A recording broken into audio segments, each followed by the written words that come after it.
বিপিনুর ভাইয়ের যে বিষয়টা আমি আজকে আপনাদেরকে একদম খোলাসা করে দিচ্ছি, দয়া করে এরপর থেকে আর আপনারা ভুলভাল নিউজ দিয়েন না।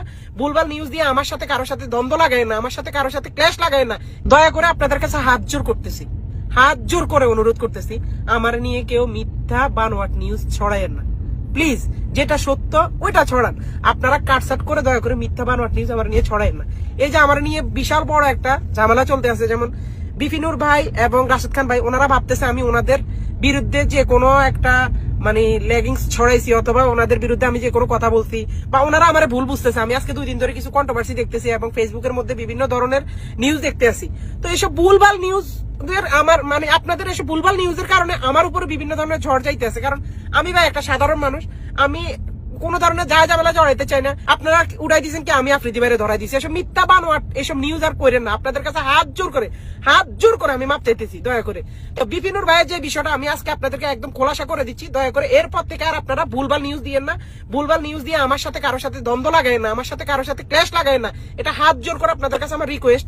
যেমন বিপিনুর ভাইয়ের সাথে আমার দেখা হয়েছে বা পরিচয় হয়েছে বা সম্পর্কটা হয়েছে কিভাবে, ওইরকম কোন সম্পর্ক বলতে ওইরকম কিছু না। এখন আপনারা ভাববেন সম্পর্ক মানে সম্পর্ক না, মানে দেখা হয়েছে কিভাবে এটা আপনারা বলি।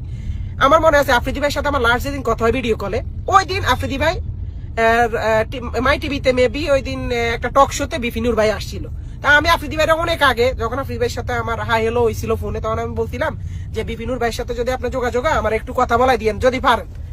এটার পরে আফ্রিদি ভাই আমার কি করছে, ওই দিন মেবি হয়তো বিপিনুর ভাইরে বলছে যে আমার একটা ছোট ভাই আপনার সাথে কথা বলতে চায়, কিন্তু উনি আমার বলতে কি, রাহি শুন, আজকে তোর সাথে একজনের সাথে খুব ভালোভাবে একটা মানে আন্ডারস্ট্যান্ডিং করাই দিব, বা তোর সাথে একটু ভালোভাবে কথা বলাই দিব, বাংলাদেশের next prime minister of Bangladesh. তা আমি বাংলাদেশের নেক্সট প্রাইম মিনিস্টার, তখন আমি নোয়াখালী আসছিলাম। আমার স্পষ্ট মনে আছে কয় মিনিট কথা বলছি, কি কথা বলছি সবকিছু আমার মুখস্থ আছে। তো আমি চিন্তা করলাম নেক্সট প্রাইম মিনিস্টার, তখন আমি নোয়াখালী, তখন আমার যেহেতু ভিডিও কল চলতেছে, সাইডে কথা শোনা যাইতেছে, আমার কাকা দৌড়ে আসছে আমার অনেক জায়গা আইসা বলতেছে কে দেখি। পরে আমি বিপিনুর ভাইয়ের সাথে আমার কথা বলাই দিচ্ছি, তখন আমি একটু শকড হয়ে গেছে এবং আমি একটু অবাক হইলাম, বিপিনুর ভাইয়ের সাথে আমার কথা বলাই দিতেছে। তো বিপিনুর ভাইয়ের সাথে আমার কথা হয়েছে মাত্র 30 সেকেন্ড, কিন্তু আপনারা এখন এমন ভাবে ভাবতেছেন মনে হচ্ছে বিপিনুর ভাইয়ের সাথে আমার কত ধরনের কথা হয়েছে, বিপিনুর ভাই আমার এটা বলতে, আফ্রিদি ভাই আমার ওটা বলতে। এগুলো সব মিথ্যা এবং সব বানোয়াট।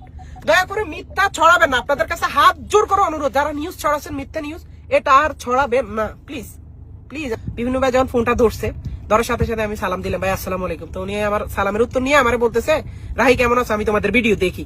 হ্যাঁ জাস্ট এটা বলতে, পরে আমি বলছি যে জি ভাই আমিও আপনাদেরকে ছোটকাল থেকে দেখি, তো এই আর কি ভাইয়া। পরে বলছে আচ্ছা ঠিক আছে ভাইয়া ভালো থাইকো আর ভালো করে ভিডিও বানাইও। যেহেতু ওনারা মাই টিভিতে টকশোর মধ্যে ছিল, তখন মানে টকশো মানে মেবি শেষ হয়েছে বা ইয়ে হয়েছে, তো ওনার সাথে আমার কথা হয়েছে 30 সেকেন্ড। হয়তো আফ্রিদি ভাই একটু ভাব দেখা আমার বলতে কি, আফ্রিদি ভাই বলতে বুঝছো যে তো ভাইয়ের সাথে কার সাথে